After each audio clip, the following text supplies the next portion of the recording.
Capítulo 7. O comer em demasia. Um pecado comum, mas sério. Sobrecarregar o estômago é um pecado comum, e quando se usa demasiado alimento, todo o organismo é sobrecarregado. A vida e vitalidade, em vez de aumentar, diminuem. É assim como Satanás planeja. O homem utiliza suas forças vitais no desnecessário trabalho de cuidar de excesso de alimentos. Por tomar demasiado alimento, não apenas gastamos descuidadamente as bênçãos de Deus, providas para as necessidades da natureza, mas causamos grande dano a todo o organismo. Contaminamos o templo de Deus, que é enfraquecido e mutilado, e a natureza não pode fazer o seu trabalho bem e sabiamente, como Deus designara que fosse. Em virtude de egoística condescendência para com seu apetite, o homem tem pressionado as faculdades da natureza, forçando-a a realizar um trabalho que jamais deveria ser forçada a executar.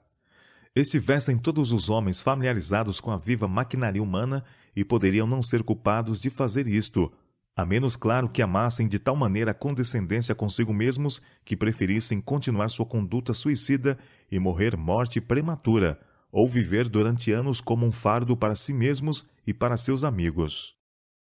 Obstruindo a maquinaria humana. É possível comer sem moderação, mesmo os alimentos saudáveis. Não se deve pensar que, pelo fato de haver alguém deixado o uso de artigos prejudiciais do regime alimentar, deva comer tanto quanto lhe aprouver. O alimentar-se em excesso, não importa qual a qualidade do alimento, atrapalha a máquina viva e a estorva assim em seu trabalho. A intemperança no comer, mesmo que seja alimentos saudáveis, terá efeito danoso sobre o organismo e embotará as faculdades mentais e morais. Quase todos os membros da família humana comem mais do que o organismo requer. Este excesso se deteriora e torna-se uma massa pútrida. Se é posto no estômago mais alimento do que requer a maquinaria viva, mesmo que seja alimento de boa qualidade, o excesso torna-se um fardo. O organismo faz desesperados esforços para eliminá-lo, e este trabalho extra causa uma sensação de cansaço e fadiga. Alguns que estão de contínuo comendo chamam a isto sensação de fome, mas é causada pela condição de sobrecarga dos órgãos digestivos. Fadigas e preocupações desnecessárias são criadas pelo desejo de fazer alarde ao hospedar visitas.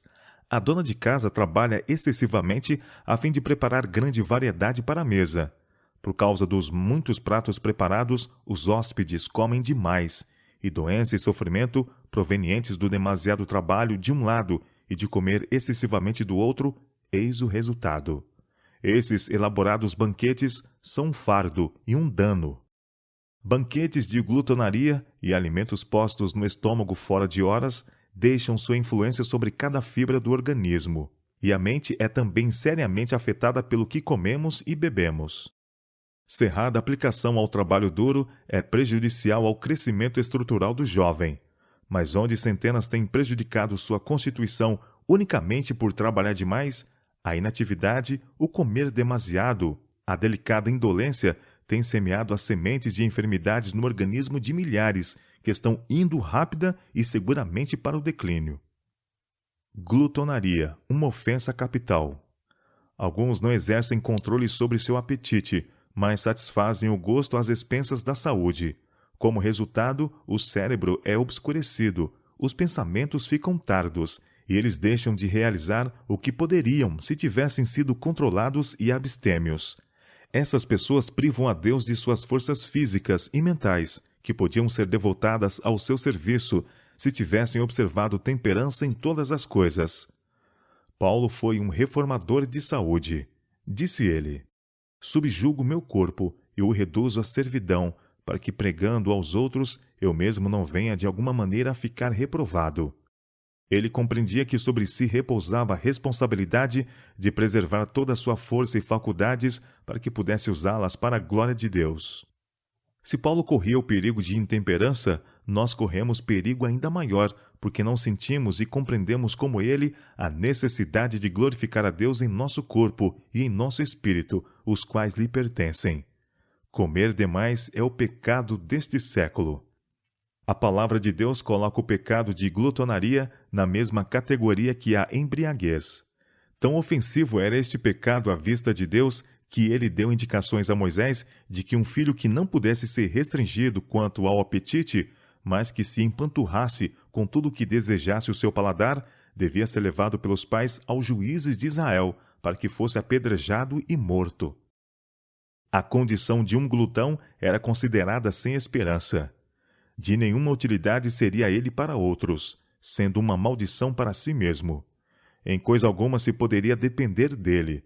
Sua influência estaria sempre contaminando a outros, e o mundo seria melhor sem essa espécie de caráter, pois seus terríveis defeitos poderiam perpetuar-se.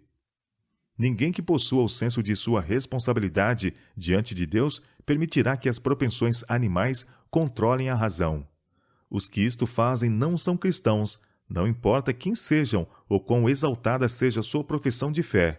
A injunção de Cristo é: sede vós perfeitos, como é perfeito o vosso Pai que está no céu. Aqui ele nos mostra que podemos ser tão perfeitos em nossa esfera quanto o é Deus na sua. O costume de pratos em série incita a gulodice. Muitas pessoas que rejeitam a carne e outros pesados e nocivos artigos pensam que, porque sua comida é simples e sã, elas podem condescender com o apetite sem restrições, comendo excessivamente, por vezes até a gulodice. Isto é um erro. Os órgãos digestivos não devem ser sobrecarregados com uma quantidade ou qualidade de alimento que torne pesado ao organismo o digeri-lo. O costume determina que a comida seja trazida para a mesa por séries. Não sabendo o que vem depois, uma pessoa pode comer bastante de um prato que talvez não lhe seja o mais conveniente. Quando a última parte é apresentada, ela se arrisca muitas vezes a ultrapassar um pouco os limites e aceita a tentadora sobremesa, o que, no entanto, não se lhe demonstra nada bom. Se toda a comida de uma refeição é posta na mesa ao princípio, a pessoa fica habilitada a fazer a melhor escolha. Por vezes, o resultado do excesso de alimento é imediatamente sentido.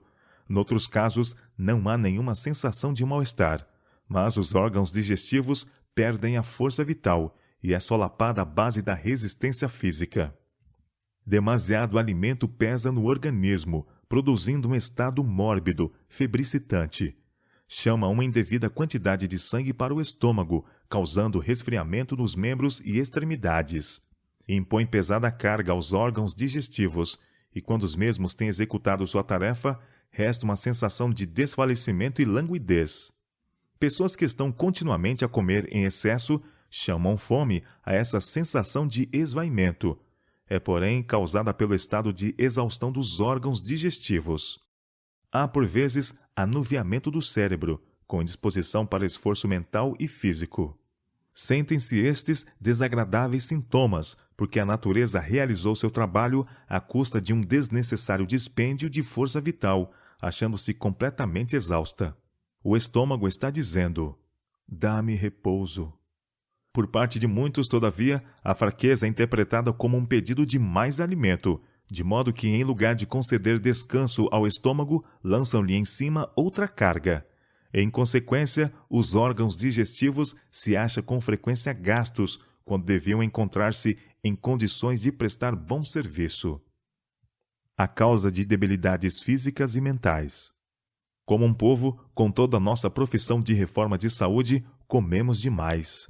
A tolerância para com o apetite é a maior causa de debilidades físicas e mentais, e jaz na raiz de grande quantidade de fraquezas evidentes em toda a parte. Muitos dos que adotaram a reforma de saúde deixaram tudo quanto era nocivo. Segue-se, porém, que, pelo fato de deixarem essas coisas, podem comer tanto quanto lhes apetecer?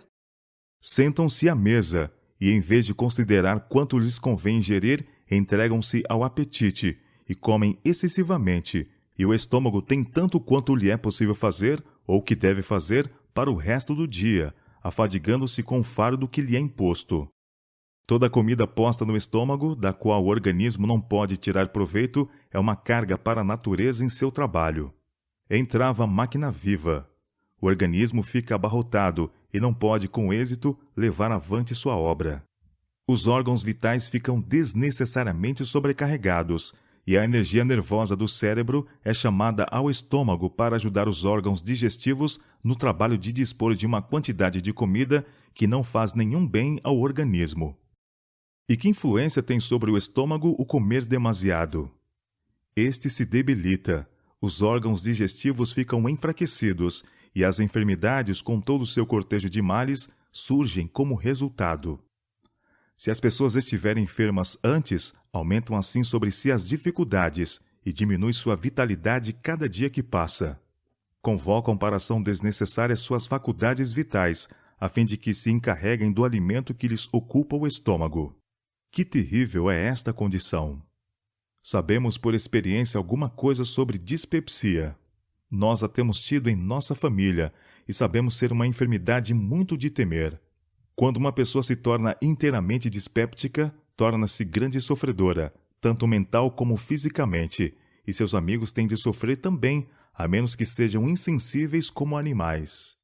E contudo ainda dizeis: é da conta de alguém o que eu coma ou que conduta siga? Sofrem os que estão em relação com algum dispéptico? Simplesmente fazei qualquer coisa que de alguma forma os irrite. Quão naturalmente se impacientam. Sentem-se mal e parece-lhes a eles que seus filhos são muito maus. Não lhes podem falar com calma, nem sem uma graça especial agir com paciência em família. Todos ao seu redor ficam afetados pela enfermidade deles, e todos têm de sofrer as consequências de sua doença. Lançam uma negra sombra. Então, afetam ou não os outros vossos hábitos no comer e beber? Certamente que sim. E deveis ser muito cuidadosos em manter-vos nas melhores condições de saúde, a fim de poderdes render a Deus perfeito serviço e cumprir vosso dever na sociedade e na família.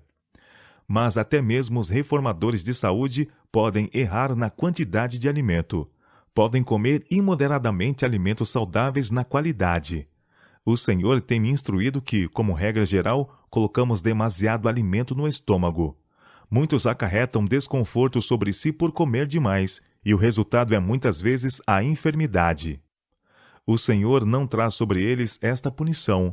Eles a acarretam sobre si, e o Senhor deseja que compreendam que a dor é o resultado da transgressão. Muitos comem depressa demais. Outros comem numa só refeição alimentos que não combinam. Se os homens e as mulheres tão somente se lembrassem de quanto afligem sua alma quando afligem o estômago e quão profundamente é Cristo desonrado quando o estômago é sobrecarregado, seriam corajosos e abnegados, dando ao estômago oportunidade de recobrar sua salutar ação. Enquanto assentados à mesa podemos fazer trabalho médico missionário ao comer e beber para a glória de Deus. Cochilar durante o culto. Quando comemos imoderadamente, pecamos contra nosso próprio corpo. No que toca ao sábado, na casa de Deus, glutões assentar-se-ão e dormirão sob as escaldantes verdades da palavra de Deus. Não conseguem manter os olhos abertos, nem compreender os solenes sermões proferidos. Achais que estas pessoas estão glorificando a Deus no corpo e no espírito, os quais lhe pertencem? Não, eles o desonram. E o dispéptico, aquilo que o tornou dispéptico, é estar seguindo esta conduta. Em vez de observar regularidade, tem permitido que o apetite o controle e tem comido entre as refeições. Talvez, se seus hábitos são sedentários, não tenha ele tido o vitalizante ar do céu para ajudá-lo na obra da digestão. Pode ser que não tenha tido suficiente exercício para a sua saúde. Não devemos preparar para o sábado mais liberal provisão de alimento, nem maior variedade que nos outros dias. Em lugar disto, a comida deve ser mais simples, e menos se deve comer, a fim de a mente estar mais clara e vigorosa para compreender as coisas espirituais. Um estômago abarrotado quer dizer um cérebro pesado. As mais preciosas palavras podem ser ouvidas e não apreciadas devido à mente estar confusa por uma alimentação imprópria. Comendo demais no sábado, muita gente faz mais do que julga para se tornar incapaz de receber o benefício de suas sagradas oportunidades. Causa de perda de memória. O Senhor concedeu-me luz para vós sobre o assunto de temperança em todas as coisas. Sois intemperantes em vosso modo de comer. Frequentemente colocais no estômago a quantidade dupla do alimento que vosso organismo requer. Este alimento se deteriora. Vosso hálito torna-se desagradável. Vossas dificuldades em expectorar se agravam. Vosso estômago é sobrecarregado. e as energias vitais são convocadas do cérebro para movimentar o moinho que tritura o material posto em vosso estômago. Nisto tendes mostrado pouca consideração por vós mesmos. Sois um glutão quando à mesa. Esta é uma grande causa de vosso esquecimento e perda de memória. Dizeis coisas que eu sei tendes dito, depois contornais o terreno e afirmais que dissestes coisa inteiramente diferente. Eu sabia isto, mas passei-o por alto como sendo resultado certo do comer demasiado. De que adiantaria falar sobre isto? Não curaria o mal. Conselho a pastores e obreiros sedentários. O excessivo comer é especialmente prejudicial aos que são de temperamento indolente. Estes devem comer frugalmente e fazer bastante exercício físico. Existem homens e mulheres de excelentes aptidões naturais que não realizam metade do que poderiam efetuar se exercessem domínio sobre si mesmos quanto a negar-se ao apetite. Muitos oradores e escritores falham nesse ponto. Depois de comer à vontade, entregam-se às ocupações sedentárias, lendo, estudando ou escrevendo, não se dando nenhum tempo para exercício físico.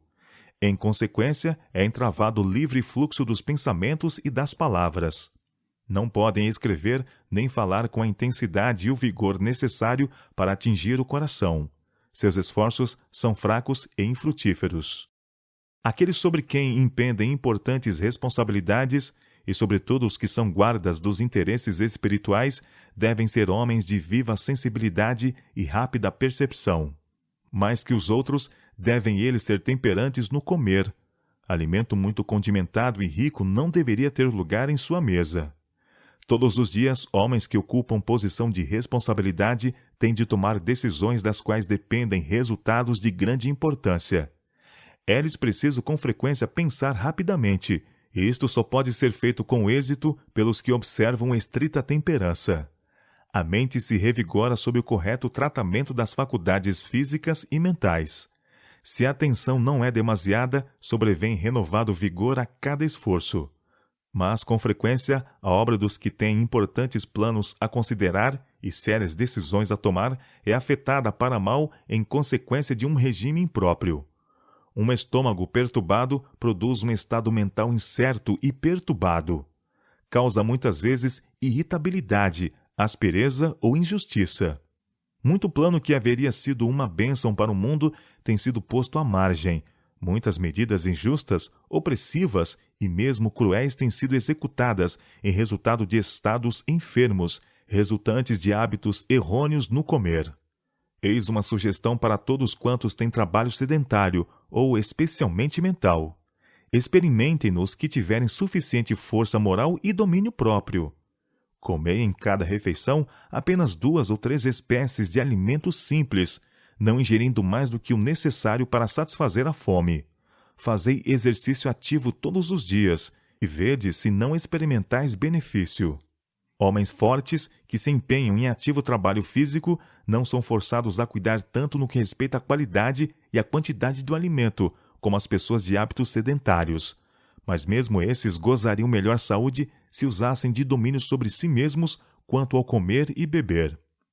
Alguns desejariam que se lhes prescrevesse uma regra exata para seu regime. Comem demais, e depois se lamentam e ficam sempre a pensar no que comem e bebem. Não deve ser assim. Uma pessoa não pode ditar uma estrita regra para outra. Cada um deve exercer discernimento e domínio, agindo por princípio. Ingestão e reuniões de comissão. Em mesas lautas, os homens muitas vezes comem muito mais do que pode ser digerido com facilidade. O estômago sobrecarregado não pode fazer devidamente seu trabalho. O resultado é uma sensação desagradável de embotamento do cérebro, e a mente não age com rapidez. Criam-se perturbações mediante combinações impróprias de alimentos. Há fermentação. O sangue fica contaminado e o cérebro confuso. O hábito de comer em demasia ou de comer demasiada variedade de alimentos na mesma refeição causa frequente dispepsia. Sério dano é assim causado aos delicados órgãos digestivos. Em vão protesta o estômago e apela para o cérebro a fim de que raciocine da causa para o efeito.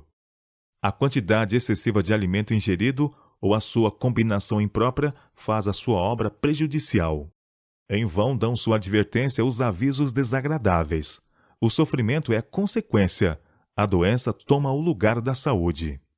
Perguntarão alguns: que tem isto a ver com as reuniões de comissões? Muitíssimo. Os efeitos da alimentação errada são levados para as reuniões de concílios e comissões executivas. O cérebro é afetado pelo estado do estômago. O estômago perturbado produz estado de espírito perturbado, indeciso.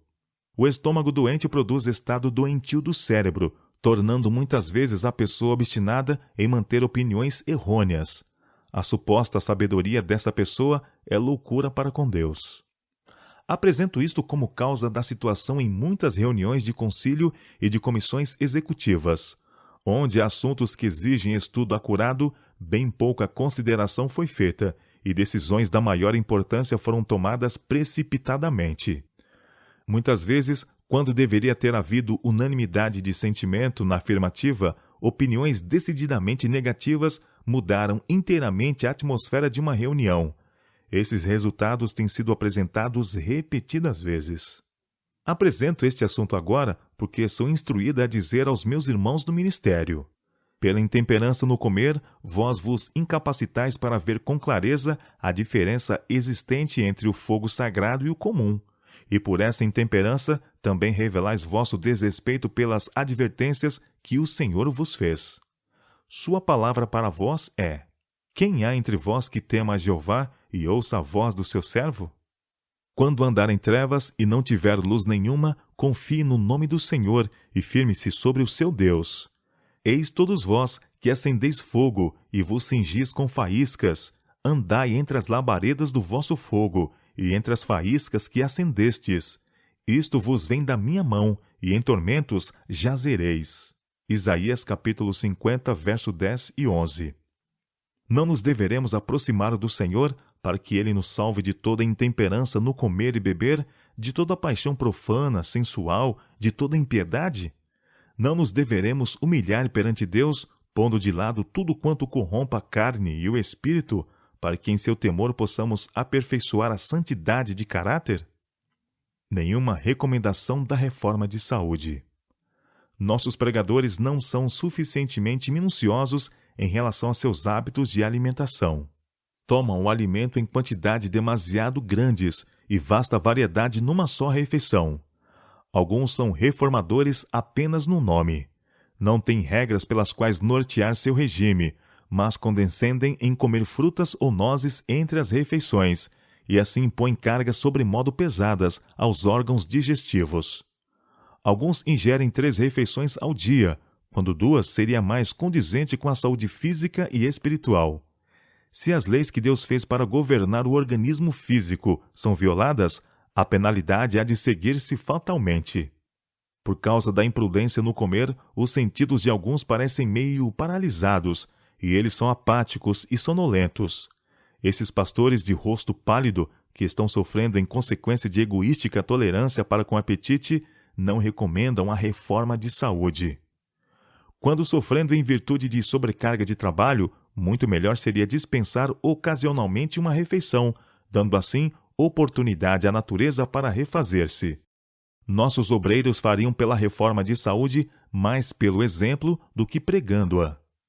Quando amigos bem-intencionados fazem para eles alimentos laboriosos, eles ficam fortemente tentados a desrespeitar o princípio. Mas recusando os pratos requintados, os ricos condimentos, chá e café, podem demonstrar assim que são reformadores da saúde praticantes. Alguns estão sofrendo agora em consequência da transgressão das leis da vida, deixando assim um estigma sobre a causa da reforma de saúde. Condescendência excessiva no comer, beber, no dormir ou no contemplar é pecado.